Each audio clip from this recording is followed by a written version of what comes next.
Cut off their water. Something that might have been approval flickered in Nathaniel's eyes. That's different. That's leverage. There's a difference between losing your temper and applying pressure strategically. Daniel considered this. Will you teach me? If you're willing to learn. Martha watched the exchange with her heart in her throat.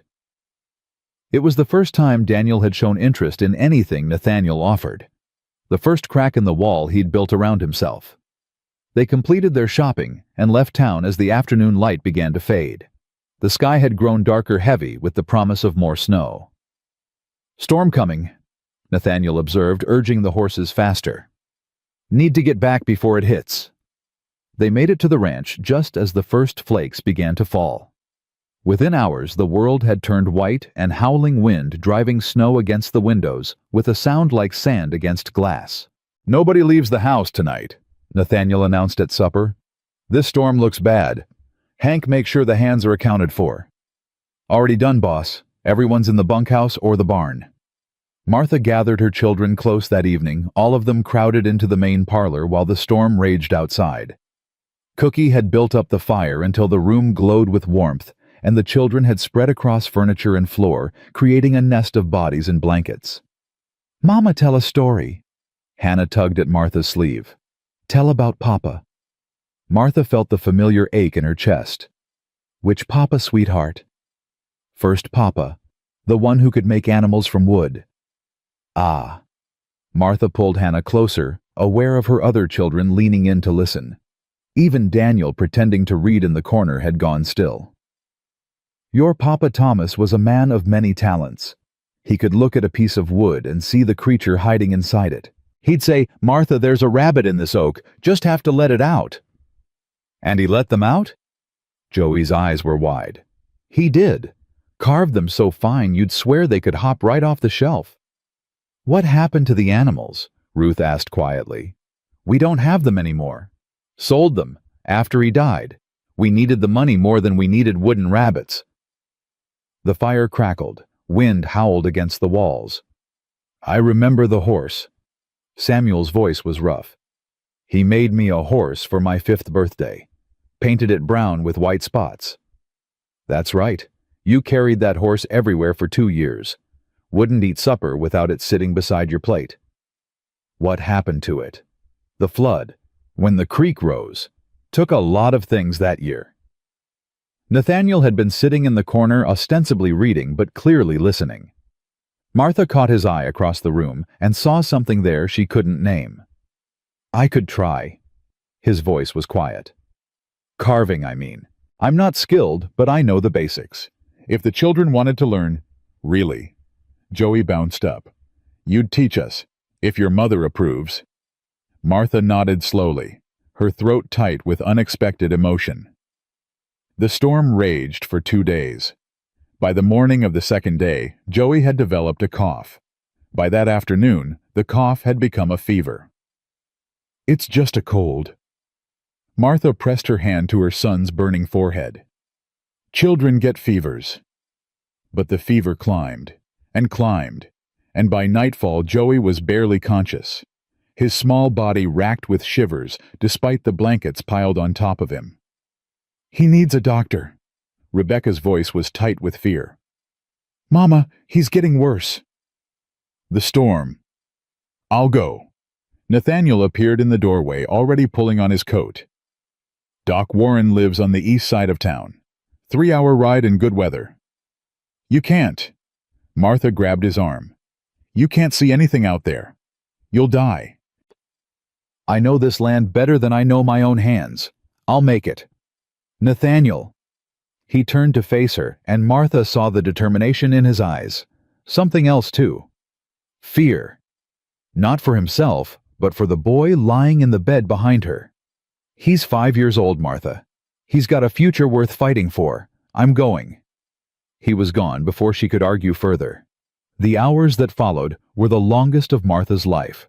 She sat beside Joey's bed, wiping his forehead with cool cloths, forcing water between his cracked lips, praying to a God she'd stopped believing in years ago. Her other children gathered outside the door, Rebecca keeping them calm with a strength that made Martha's heart ache.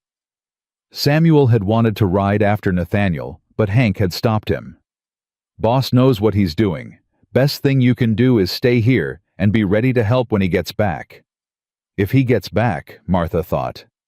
If either of them survives this. Near midnight, Joey's fever spiked. His small body convulsed, and Martha thought she might die herself from the terror of watching her child slip away. No. She gathered him close, her tears falling onto his hair. "No, sweetheart, you stay with me. You stay right here. Mama's not done with you yet." "Mama." Grace's voice came from the doorway.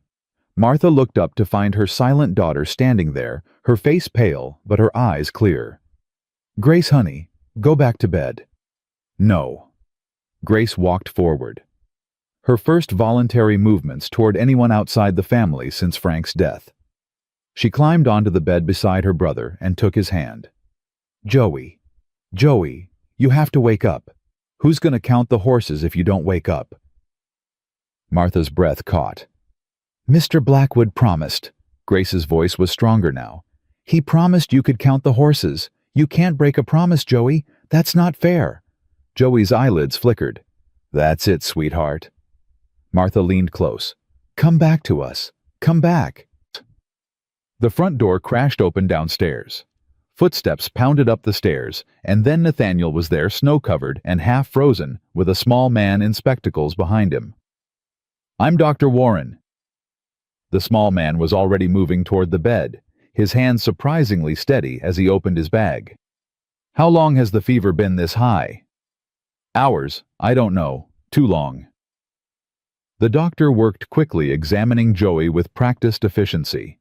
Martha watched with her heart in her throat, one hand gripping Grace's shoulder, the other clutched in her own lap. "It's pneumonia." The doctor pulled medicines from his bag. "Caught early enough, I think. We need to bring the fever down and keep his lungs clear. Next 24 hours are critical."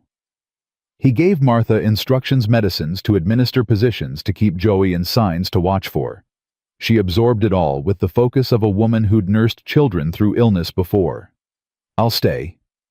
The doctor looked at Nathaniel. "Until the worst passes. Whatever you need, name your price."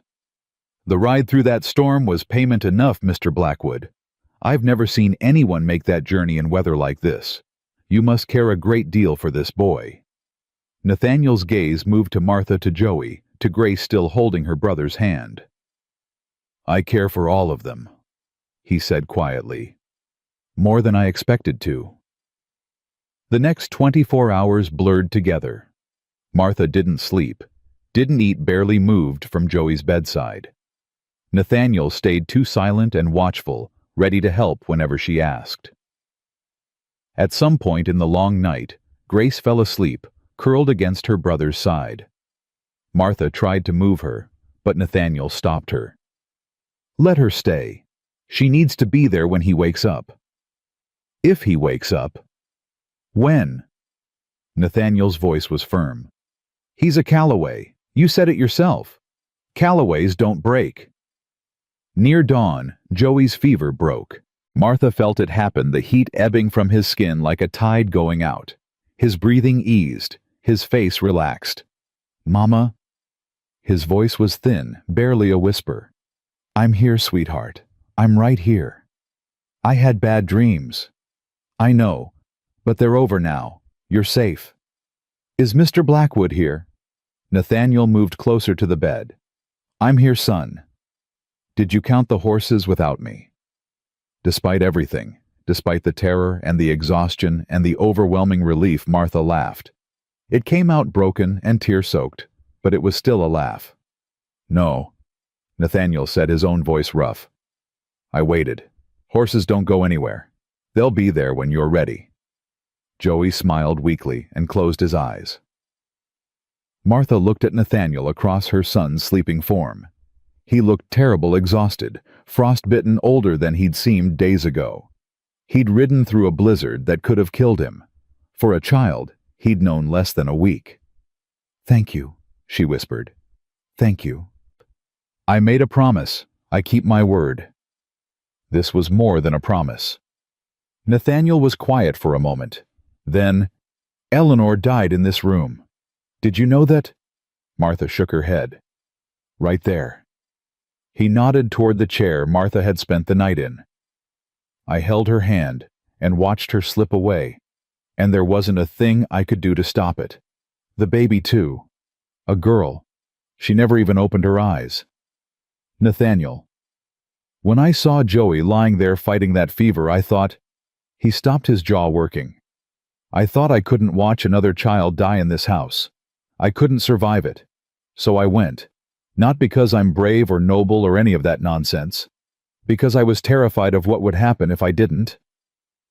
Martha rose from the bed carefully, not wanting to wake Joey or Grace. She crossed to where Nathaniel stood and did something she hadn't done in years. She reached out and took his hand. His fingers closed around hers, strong and cold and trembling slightly. "Thank you," she said again. "Not just for Joey, for all of us, for seeing us when no one else would. Martha, I know this started as a practical arrangement. I know you chose me for logical reasons. But this what you did tonight that wasn't practical. That was something else." He looked at their joined hands, then at her face. "I haven't cared about anything in 6 years," he said slowly.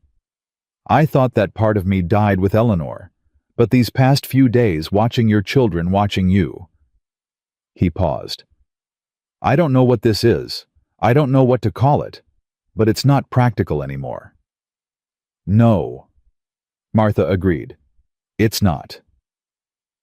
They stood like that as dawn broke, outside, hands clasped, watching Joey sleep with Grace curled beside him.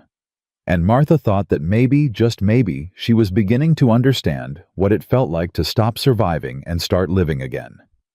Joey's recovery was slow but steady. Within 3 days, he was sitting up and demanding to know when he could count the horses. Within a week, he was driving Cookie to distraction by following him around the kitchen, asking questions about everything.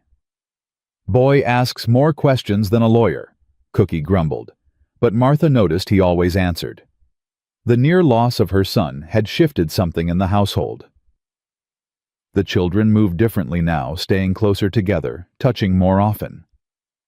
Even Daniel had softened, checking on Joey multiple times a day with an awkwardness that broke Martha's heart. And Nathaniel. Nathaniel had changed too. He'd always been present, always watching, always ready to help when needed. But after that night, after the blizzard ride and the fever breaking at dawn, he'd become something else, something closer. "The courtship weekend's tomorrow," he said one evening, finding Martha alone in the kitchen after supper. Cookie had retired to his quarters, and the children were scattered through the house in their various evening routines. Martha looked up from the mending in her lap. "I know. I need to ask you something. You already know my answer. I know what you told me on the platform, but things have changed since then." He pulled out a chair and sat across from her, closer than he'd ever sat before. "I need to know if they've changed for you, too." Martha set down her sewing. "What do you mean?" "When you agreed to this arrangement, you were desperate. You had 9 children and nowhere to go. You said yes because you had no choice. But now—" He paused, seeming to struggle with words. "Now you've seen this place. Seen me. Seen what this life would actually be.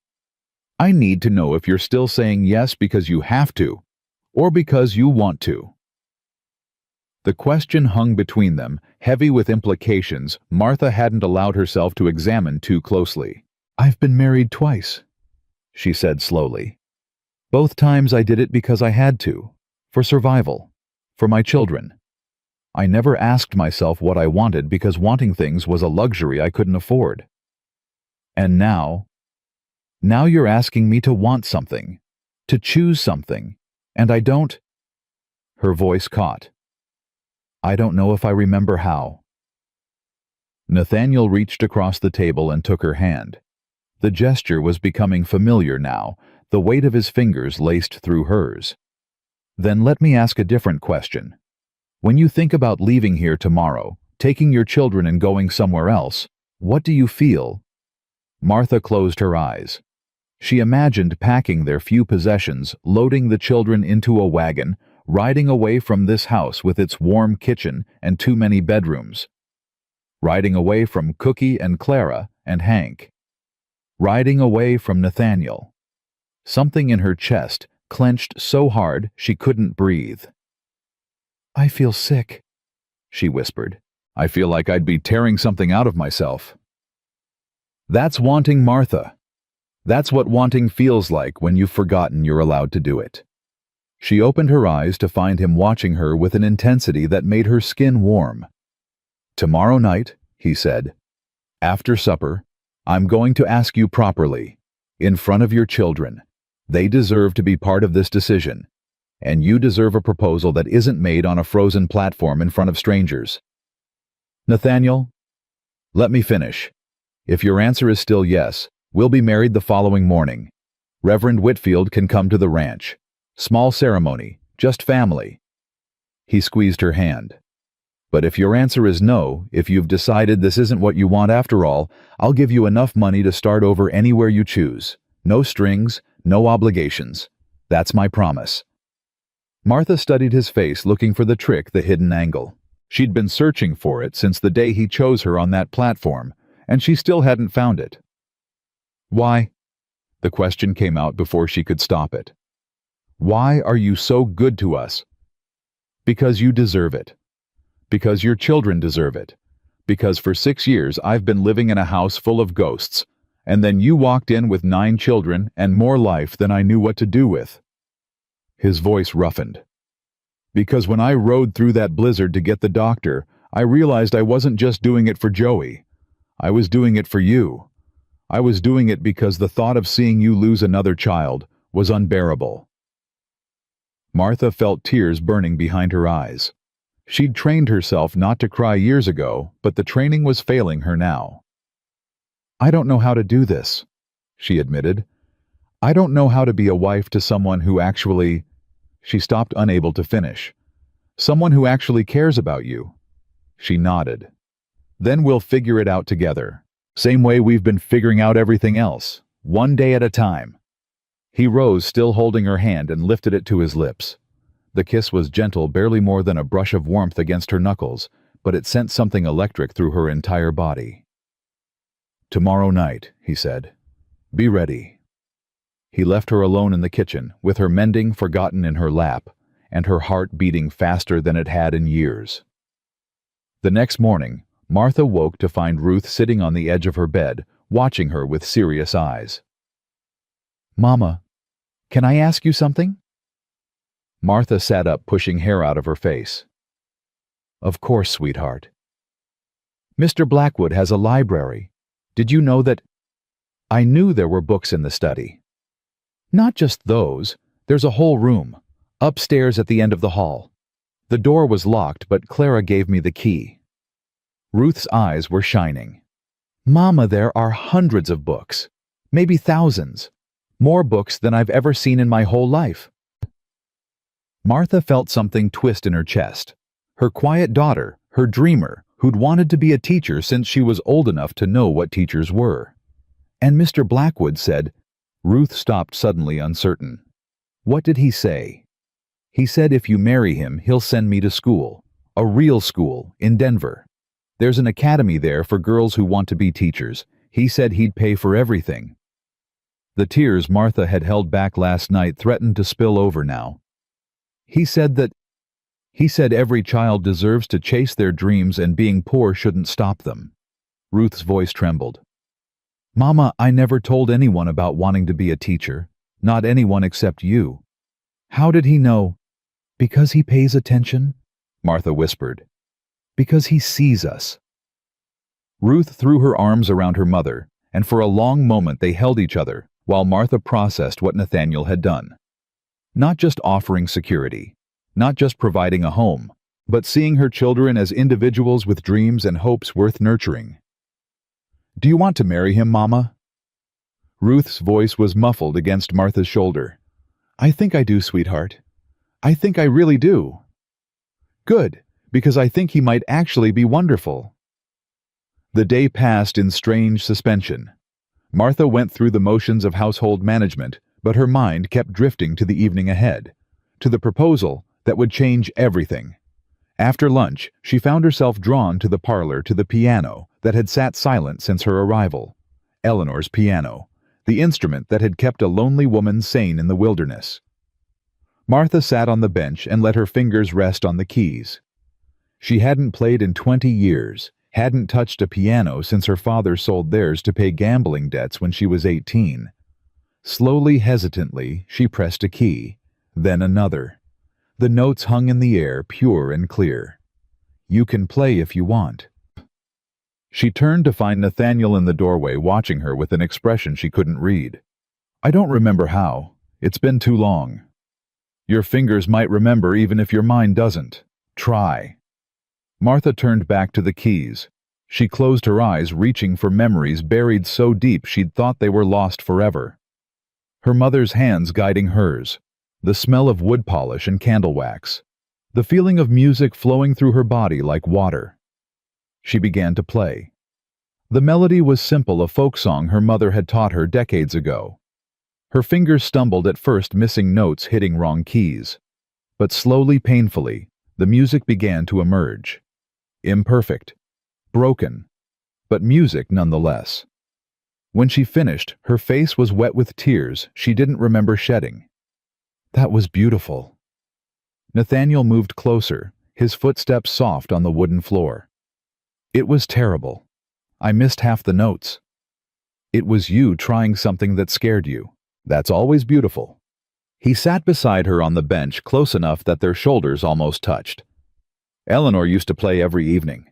After she died, I couldn't bear to hear anyone else touch these keys. I thought I'd have to sell it or give it away. But you didn't." "No. I kept thinking maybe someday there'd be someone else who needed it. Someone who'd lost their music and needed to find it again."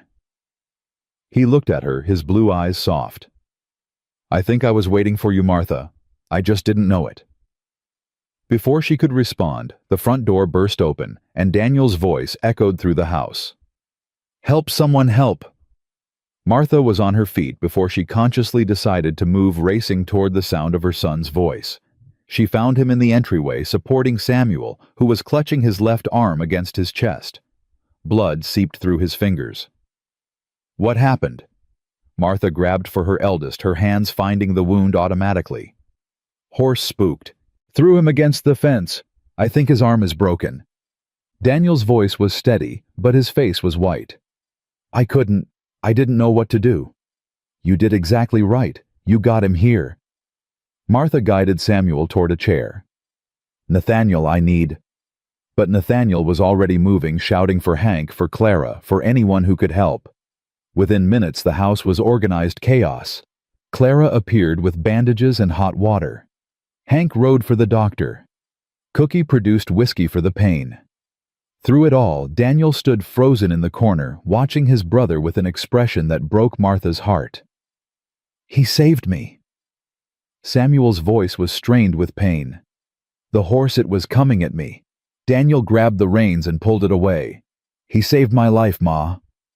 Martha looked at her middle son, at the boy who'd been so angry for so long, who'd built walls so high no one could climb them. "Daniel." "I just reacted." His voice was barely audible. "I saw the horse and I couldn't let him." He stopped, his face crumbling. "I couldn't lose another person. I can't do it again." Something in Martha shattered. She crossed the room and pulled Daniel into her arms, holding him as the sobs tore through him. All the anger, all the fear, all the grief he'd been carrying since his stepfather died, it all came pouring out in her embrace. "You didn't lose him," she murmured against his hair. "You saved him. Do you understand that? You saved your brother." "I was so scared." The words came out broken, a child's confession. "I'm always so scared, Mama. Every day I wake up scared that something else is going to go wrong, that we're going to lose everything again." "I know, sweetheart. I know. I've been scared too. But you don't show it. That doesn't mean it's not there." Nathaniel appeared beside them, his hand coming to rest on Daniel's shoulder. The boy tensed for a moment, then slowly relaxed. You did good today, Nathaniel said quietly. You kept your head in a crisis. You got your brother to safety. That's not nothing, Daniel. That's everything. Daniel lifted his head, his face tear-streaked and raw. I still don't trust you.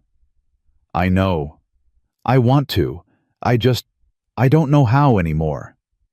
Then don't trust me. Nathaniel's voice was steady. Trust what you see. Trust what you experience. Trust that every day I'm going to try to earn the trust you can't give me yet. That's all I'm asking. Just give me the chance to prove myself. Daniel was quiet for a long moment. Then slowly he nodded. Okay, I can do that. The doctor arrived an hour later, confirming that Samuel's arm was broken, but would heal cleanly. By evening, Samuel was settled in bed with his arm splinted and his younger siblings taking turns keeping him company. Martha found herself in the parlor again, watching the fire burn low, while she tried to process everything that had happened. The day had been too much. Too many emotions, too many revelations, too many walls coming down. Mama! Rebecca appeared in the doorway. Mr. Blackwood sent me to get you. He says everyone's gathering in the dining room. Now. Now. Martha rose on unsteady legs. This was it. The proposal she'd been both dreading and anticipating all day. The dining room was warm and bright candles glowing on every surface. Her children were arranged around the room, even Samuel, who'd insisted on being helped downstairs for this. Nathaniel stood at the head of the table, looking more nervous than Martha had ever seen him. I had a whole speech prepared, he said as Martha entered, about practical arrangements and mutual benefit, and all the logical reasons this marriage makes sense. But after today, after everything, I don't think logic is what any of us need. He moved toward her, and Martha saw that his hands were trembling slightly. Martha Calloway, when I rode to that platform last week, I was looking for a partner. Someone to help me run this ranch, manage this household, fill this house with something other than silence and memories. He took her hands in his. I found so much more than I was looking for. Tears burned in Martha's eyes. I found a woman who stands her ground against anything the world throws at her. I found children who love each other fiercely and protect each other absolutely. I found a family, a real family, something I thought I'd never have again. He reached into his pocket and produced a ring, simple gold with a small sapphire that caught the candlelight. This was my grandmother's. She wore it for 53 years of marriage. She used to say that the secret to a good marriage wasn't love at first sight. It was choosing to love someone every single day, even when it was hard, especially when it was hard. He dropped to one knee, and Martha heard one of the girls gasp, Martha Ann Calloway. I'm not offering you a fairy tale. I'm offering you hard work and early mornings, and a man who doesn't know the right words half the time. But I'm also offering you a home where you and your children will never be hungry or cold or unwanted again. I'm offering you partnership, real partnership with someone who sees you, all of you, and thinks you're the most extraordinary woman he's ever met. He looked up at her, his blue eyes bright with emotion. Will you marry me? Not because you have to. Not because there's no other choice, but because you want to. Because maybe, just maybe, you've started to feel something for this stubborn rancher who doesn't know when to quit. Martha's throat was so tight she couldn't speak. She looked around the room at her children, at Samuel with his splinted arm, at Rebecca, wiping tears from her cheeks, at Ruth and Hannah, holding hands, at Daniel, standing apart, but watching intently, at Eli and Joey, barely containing their excitement, at Grace holding baby Lily with quiet determination. And at the end, at the child who hadn't spoken to a stranger in 2 years, who'd broken her silence to call her brother back from fever's edge. Grace, Martha said softly, what do you think? Every head in the room turned toward the 7-year-old. Grace studied Nathaniel for a long moment, her small face serious. Then she walked forward, reached out, and took his free hand. You're not like the other papas, she said, her voice rusty from disuse. The other papas didn't stay. But you rode through the storm. You came back. Nathaniel's composure cracked. Martha saw tears slide down his weathered cheeks as he squeezed Grace's small hand. "I'll always come back," he said roughly. "I promise." Grace nodded, apparently satisfied. She looked at Martha. "I think we should keep him, Mama." The room erupted. Rebecca laughed through her tears. Joey cheered. Even Daniel's face softened into something that might have been a smile.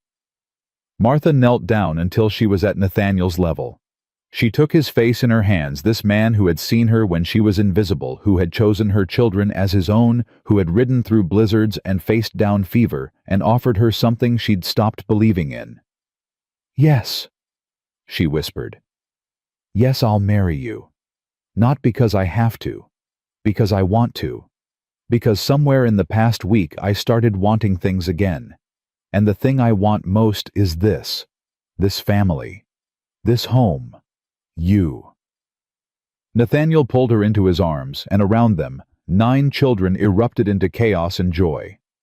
"Does this mean I can finally count the horses?" Joey demanded. "Tomorrow." Nathaniel promised, his voice muffled against Martha's hair. "Tomorrow you can count every single one." "And I can go to school in Denver," Ruth asked, "if your mother agrees. And we can stay here forever." Hannah's voice was small, but hopeful. "Forever." Daniel moved closer, his expression still guarded, but his walls visibly lower. "I still don't fully trust you." "I know." Nathaniel released Martha enough to look at her son. "But you will. I'm going to earn it, Daniel. Every single day." Daniel extended his hand. Nathaniel took it. "Welcome to the family, I guess," Daniel said. "Thank you for letting me in." Later, after the children had finally been herded to bed and the house had settled into peaceful quiet, Martha found Nathaniel on the front porch, looking out at the snow-covered valley beneath a sky full of stars. "Having second thoughts?" she asked, moving to stand beside him. "About you never." He pulled her close, wrapping his arm around her shoulders. "I was just thinking about Eleanor." Martha tensed slightly. "Not like that." He pressed a kiss to her temple. "I was thinking about how she'd feel about all this. About you and the children in this house being full of life again." "What do you think she'd say?" "I think she'd say it's about damn time I stopped being a stubborn fool." His voice was soft. "I think she'd like you, Martha. I think she'd be glad you're here." "I hope so. I don't want to replace her." "You're not replacing anyone. You're creating something new. That's different." He turned to face her, tilting her chin up with gentle fingers. "Martha, I need to tell you something." "What?" "I didn't plan to feel this way. When I chose you on that platform, I was thinking with my head. Practical considerations. Strategic decisions. But somewhere along the way, watching you with your children, seeing you face down Priscilla Hawthorne, watching you sit by Joey's bed all night, somewhere along the way, it stopped being practical." Martha's heart hammered. "What is it now?" "I don't know the word for it. I've been trying to find it all day. It's not quite love that feels too simple. It's bigger than that. It's wanting to be there every time something goes wrong. Wanting to see your face first thing in the morning. Wanting to build something together that neither of us could build alone." He kissed her, then soft and gentle and full of promise. "Maybe there isn't a word for it," Martha whispered when they finally broke apart. "Maybe we just have to live it instead." "I can do that."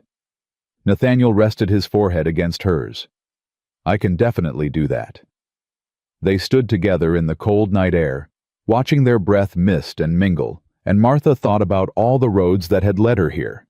2 dead husbands, 9 children, 6 rejections, a platform in a blizzard, and somehow, impossibly miraculously, a home. "The wedding's tomorrow," she said finally. "We should probably get some sleep." "Probably." But neither of them moved. "Nathaniel." "Thank you. For seeing me. For seeing all of us. Thank you for being worth seeing." Martha smiled against his shoulder. Tomorrow she would become Martha Blackwood. Tomorrow her children would have a father again. Tomorrow, everything would change. But tonight, standing in the arms of a man who'd chosen her when no one else would, she let herself feel something she'd almost forgotten existed. Hope. Morning came too quickly. Martha woke before dawn, her heart already racing with the knowledge of what this day would bring. She lay still for a moment, listening to the quiet sounds of the house settling around her, and tried to remember the last time she'd felt anything like this strange mixture of terror and joy. She couldn't. "Mama!" Rebecca's voice came soft through the door. "Are you awake?" "Come in, sweetheart." Rebecca slipped inside, already dressed, her hair pinned back in a way that made her look older than her 17 years. In her arms, she carried something white, something that caught the pale morning light. Clara found it in one of the trunks upstairs. She said Mrs. Blackwood Eleanor never wore it. It was meant for her, but she died before spring came. Rebecca laid the dress across the bed. "Clara thought maybe you could use it, if you wanted." Martha touched the fabric, fine cotton delicate lace at the collar and cuffs. Simple but beautiful. The kind of dress a woman would choose for a hopeful beginning. "It's not bad luck," Martha asked quietly, "wearing a dead woman's dress on my wedding day." Clara said Eleanor would have wanted someone to wear it. She said Eleanor hated waste. Martha lifted the dress, holding it against herself. It would fit perhaps a little loose, but nothing that couldn't be managed. "Help me get ready." Rebecca's face broke into a smile. "I thought you'd never ask." The next hour passed in a blur of buttons and pins and carefully arranged hair. Ruth and Hannah joined them, the three girls fussing over Martha like she was a doll to be dressed. Even Grace came sitting quietly on the bed and watching with her solemn eyes. "You look beautiful, Mama," Hannah breathed when they finally stepped back to admire their work. Martha looked at herself in the mirror and barely recognized the woman looking back.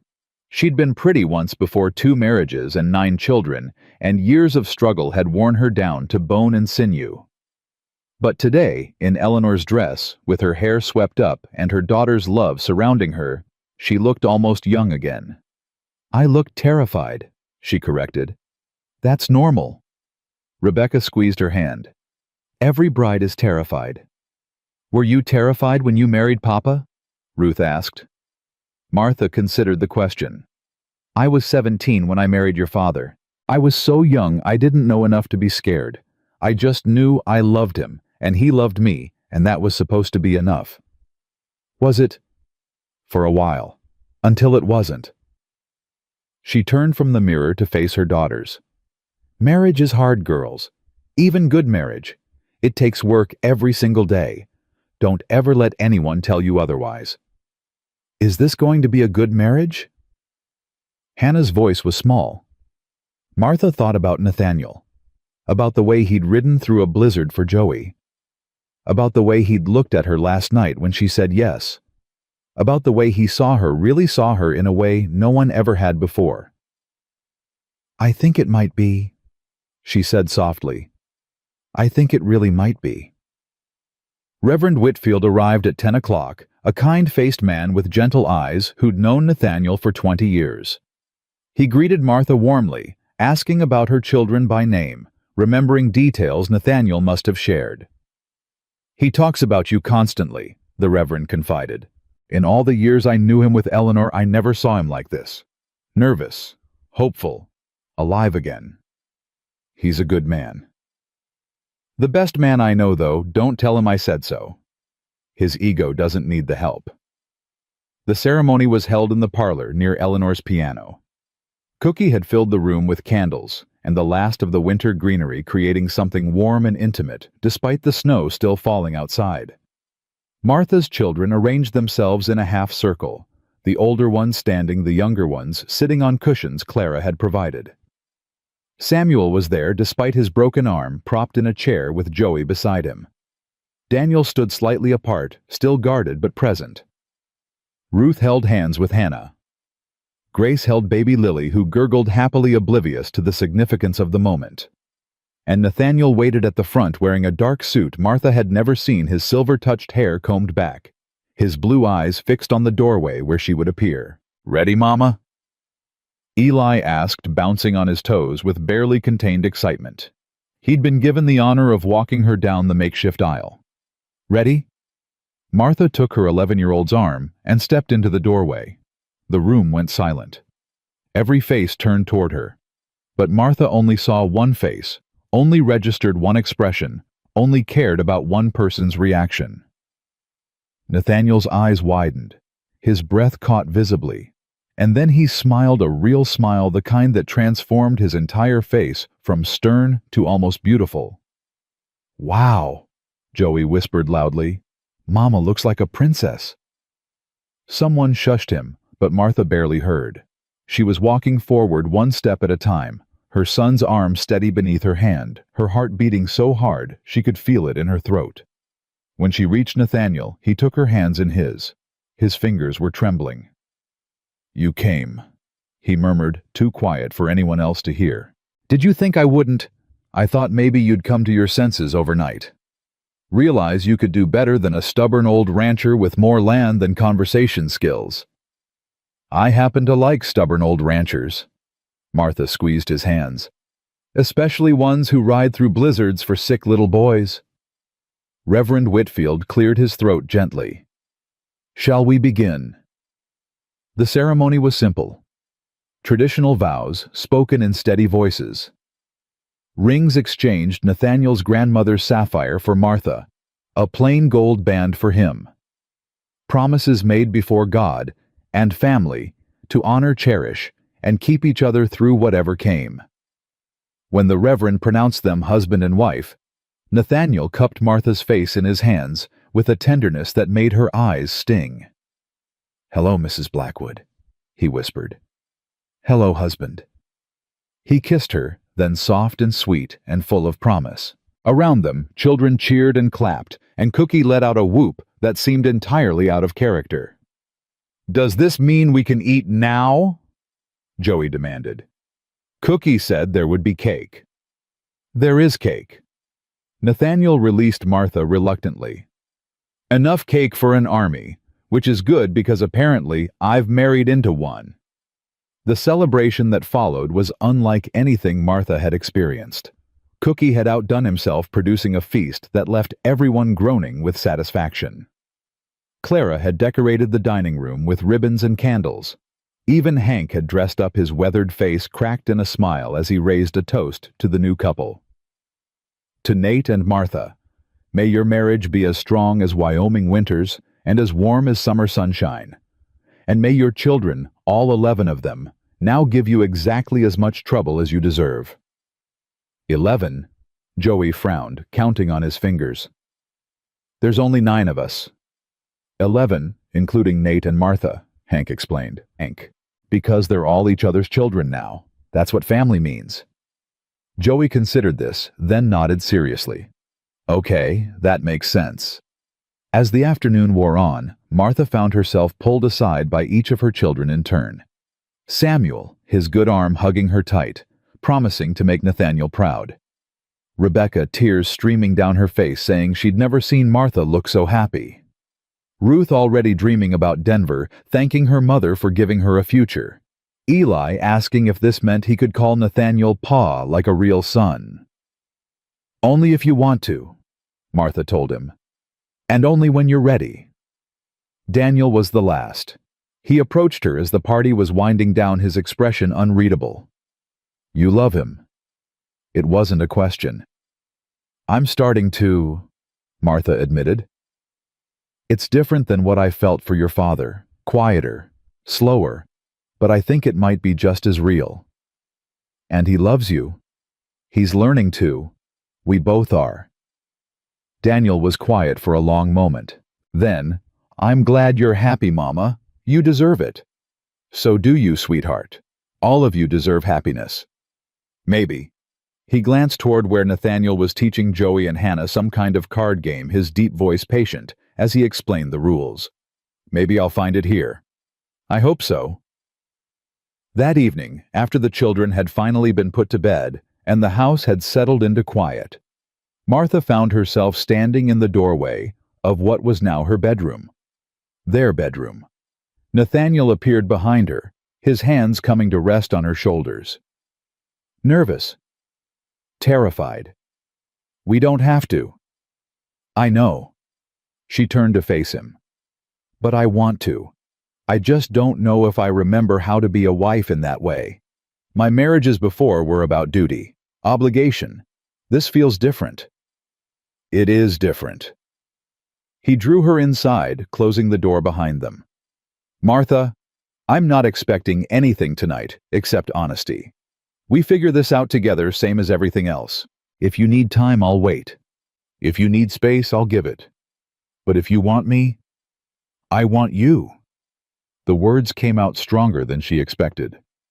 I'm scared and nervous, and I don't know what I'm doing, but I know I want you. I know I want this. Nathaniel pulled her close, his arms wrapping around her like she was something precious. Then we'll be scared together, he murmured against her hair. We'll figure it out together. That's what marriage is supposed to be.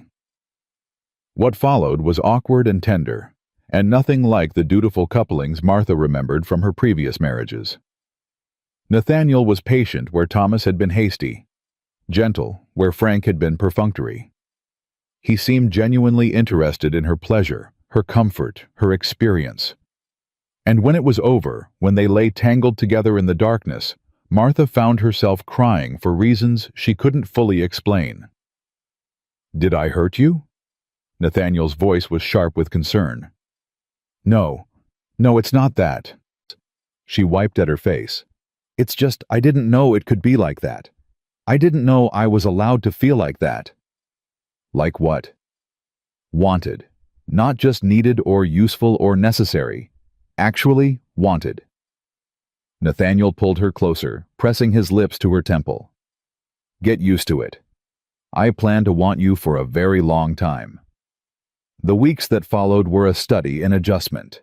9 children, plus 2 adults, plus a household staff, plus 30 ranch hands, meant chaos was simply the natural state of things. Martha threw herself into learning, into managing, into becoming the mistress of Blackwood Ranch, in fact, as well as name. Cookie became her teacher in the kitchen, showing her the rhythms of feeding an operation this size. Clara taught her about the household accounts, the supply orders, the 1,000 small details that kept everything running. Hank introduced her to the workings of the ranch itself, the seasonal patterns, the cattle drives, the horse breeding program that was Nathaniel's particular pride. And the children settled in, each finding their place.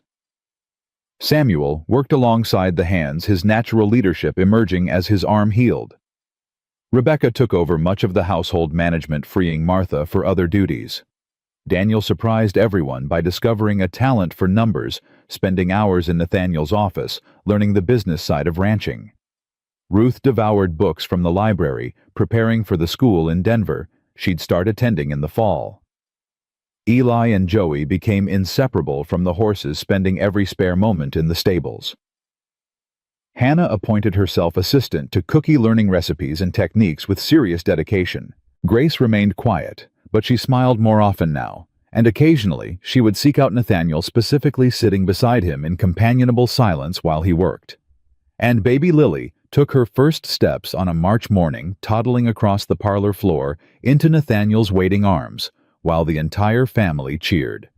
Spring came slowly to Wyoming snow, giving way to mud, giving way to the first tentative green shoots. With it came visitors from town, including Priscilla Hawthorne, who arrived one afternoon with a peace offering in the form of seedlings for Martha's garden. I owe you an apology, Priscilla said stiffly, standing in the Blackwood parlor with the same rigid posture she'd worn at their first meeting. I was unkind to you. Cruel even. It was wrong. What changed your mind? Priscilla's expression flickered. My niece Sarah. She told me she was relieved Nathaniel chose you instead of her. Said she'd been terrified of the responsibility of moving out here, of trying to fill Eleanor's shoes. She said watching you manage this household, these children, this life, it made her realize she wasn't ready for any of it. And that made you see me differently. It made me see myself differently. Priscilla sighed. I was so focused on what I wanted for Sarah that I never asked what she wanted for herself. You did ask. You asked your children. You included them in the decision. That's not something I would have thought to do." Martha accepted the seedlings, and after a long moment invited Priscilla to stay for tea. It wasn't friendship, not yet, but it was a beginning. The summer brought new challenges. A drought threatened the cattle. A fire swept through the north pasture. Samuel took a bad fall from a horse and spent 2 weeks in bed recovering. Through it all, Martha and Nathaniel worked side by side, facing each crisis as partners, as equals. "I couldn't do this without you," Nathaniel told her one night after a particularly brutal day of drought management. "I don't know how I ever did it alone." "You weren't alone. You had Hank, Cookie, Clara." "That's not the same. They work for me. You're with me." He pulled her close. "There's a difference." On a quiet evening in late August, with the children scattered through the house in their various pursuits and the ranch finally settling into routine, Nathaniel found Martha sitting by Eleanor's grave on the North Hill. "I thought I'd find you here," he said, lowering himself to sit beside her. "I hope you don't mind. I know this is your place." "It's our place now. Everything here is ours." He looked at the simple headstone, at the name carved into weather-worn marble. "What were you thinking about?" "About how strange life is. How the worst things lead to unexpected places." Martha touched the stone gently. "I was thanking her." "For what?" "For making you into the man you are. For giving you the capacity to love again even after losing her. For the piano and the library and the house that was waiting for a family to fill it." Nathaniel's throat worked. "She would have liked you." "You said that before." "I mean it more now." He took Martha's hand. "Martha, I need to tell you something. Something I've been trying to figure out how to say for months." Her heart stuttered. "What is it?" "When we got married, I said I didn't know the word for what I felt. That it was bigger than love, different than love, something I couldn't name." He turned to face her, his blue eyes bright in the evening light. "I know the word now." "What is it?" "Home." His voice was rough. "You're my home, Martha. You and the children. Everywhere I go, everything I do, it all comes back to you. You're my anchor, my compass, my reason for getting up in the morning. I've had houses, I've had land, I've had success and wealth and everything money can buy. But I never had a home until you walked into my life." Martha felt tears sliding down her cheeks. She didn't try to stop them. "I love you," Nathaniel said. "Not because I need you, or because you're useful, or because marriage requires it. I love you because you're brave and stubborn and fiercer than anyone I've ever known. I love you because you make me laugh and challenge me and refuse to let me be less than my best. I love you because you gave me a family when I thought I'd never have one again." He pulled her close, and Martha buried her face against his shoulder. "I love you too," she whispered. "I've been afraid to say it, afraid that speaking it out loud would make it disappear. But I love you, Nathaniel. I love this life. I love who I'm becoming with you." They held each other as the sun set over the valley, painting the sky in shades of orange and gold. Behind them, the ranch house glowed with lamplight, the sounds of children's voices drifting through the evening air. When they finally walked back to the house hand in hand, they found Daniel waiting on the porch. "Everything all right?"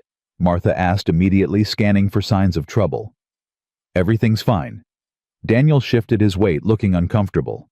I wanted to say something." "We're listening." Daniel took a deep breath. "When we first came here, I said I didn't trust you, that I couldn't trust any man after what happened with my father and my stepfather. I said I'd try to give you a chance, but I didn't really mean it. I was just waiting for you to fail, waiting for you to prove you were like everyone else." He looked at Nathaniel, his young face serious. "But you didn't fail. You didn't give up on any of us even when we made it hard. You rode through a blizzard for Joey. You taught Samuel everything you know about ranching. You're sending Ruth to school in Denver. You treat my mother like she's actually worth something, not just another burden to carry." Daniel's voice cracked slightly. I watched my father die when I was 11. I watched my stepfather die when I was 13. I swore I'd never let myself care about another man because caring meant losing, and I couldn't survive losing anyone else. Daniel. Nathaniel started. Let me finish. Daniel squared his shoulders. I was wrong. Not about caring being risky it is, but being too scared to care is worse. It's lonely and cold, and it makes you hard in all the wrong places. He stepped forward, extending his hand. I'd like to start calling you Pa, if that's all right. Not because I've forgotten my real father, I'll never forget him, but because you've earned it.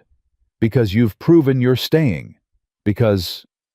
His voice broke completely. Because I want a father again. I want a family. I want to stop being so angry all the time. Nathaniel didn't take his hand. Instead, he pulled Daniel into a fierce embrace, the kind Martha had seen him give Joey and Eli, the kind he'd been holding back from her guarded middle son. I'd be honored, Nathaniel said roughly. I'd be so honored, son. Martha watched her son finally let go, finally allow himself to be held, finally accept the family that had been waiting patiently for him to be ready. This, she thought. This is what healing looks like. This is what hope looks like. This is what second chances look like. That night, long after the children were asleep and the house had grown quiet, Martha sat by the bedroom window, watching the stars spread across the Wyoming sky. Nathaniel came to stand behind her, his arms wrapping around her waist. What are you thinking about? About how I got here. About 6 men who rejected me and a 7th who rode through a blizzard to choose me. About 9 children who needed a father and found one in the most unexpected place. Regrets. Not a single one. She leaned back against him. I spent so many years just surviving, putting one foot in front of the other because the alternative was giving up. I'd forgotten that life could be more than survival, that it could be joy and love and belonging. And now I'm living, really living. For the first time since I was 17 years old, and naive enough to think love conquered everything. She turned in his arms to face him. Love doesn't conquer everything, but love, plus partnership, plus stubborn refusal to give up that combination might actually be unstoppable. Nathaniel kissed her forehead. I like those odds. So do I. 5 years later, on a spring morning that smelled of new grass and possibility, Martha stood on the porch of Blackwood Ranch and watched her family spread across the valley. Samuel, 24, now rode alongside the hands he'd earned the respect of through years of hard work. Rebecca had married a young rancher from the neighboring county and was expecting her first child. Daniel managed the ranch's finances with a skill that had doubled their profits. Ruth was teaching at the school in Denver, living her dream. Eli and Joey worked the stables, their childhood fascination with horses having grown into genuine expertise. Hannah had taken over Cookie's kitchen when the old man finally retired, feeding the ranch with the same fierce dedication he'd shown.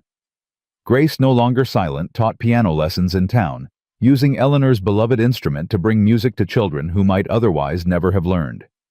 And baby Lily, not a baby anymore, raced across the yard, chasing chickens, while Nathaniel pretended to be too slow to catch her. Martha watched it all with a full heart. 6 rejections had led her here. 6 men who'd looked at her children and seen burdens instead of blessings. 6 closed doors that had seemed like endings, but had actually been clearings, pushing her forward toward the one door that would open. She thought about the woman she'd been on that frozen platform, desperate and invisible, clinging to dignity by her fingernails. That woman had believed she was broken beyond repair. That woman had stopped dreaming because dreams only led to disappointment. That woman had been wrong. Penny, for your thoughts. Nathaniel climbed the porch steps, slightly breathless from chasing Lily, and settled into the chair beside her. Just thinking about how far we've come. Long way from a frozen platform. Long way from a lonely rancher who talked to his dead wife's portrait. Nathaniel laughed, the sound easy and warm. I still talk to her sometimes. But now I tell her about you. About the children. About how right she was when she said I needed to stop hiding from life. She said that, in a dream, right before I went to that bride selection, she told me to stop being a coward and go find my future. He took Martha's hand, lacing their fingers together. Turns out my future was standing at the end of a platform with 9 children and more courage than anyone I'd ever met. Martha leaned her head against his shoulder. Best decision you ever made. Best decision we ever made.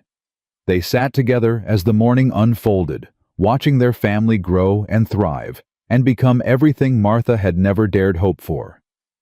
She thought about all the roads that had led here, all the pain and loss and struggle, all the times she'd wanted to give up and hadn't. She'd spent 38 years learning that the world was hard, that love faded, that nothing good lasted, and then she'd learned something different.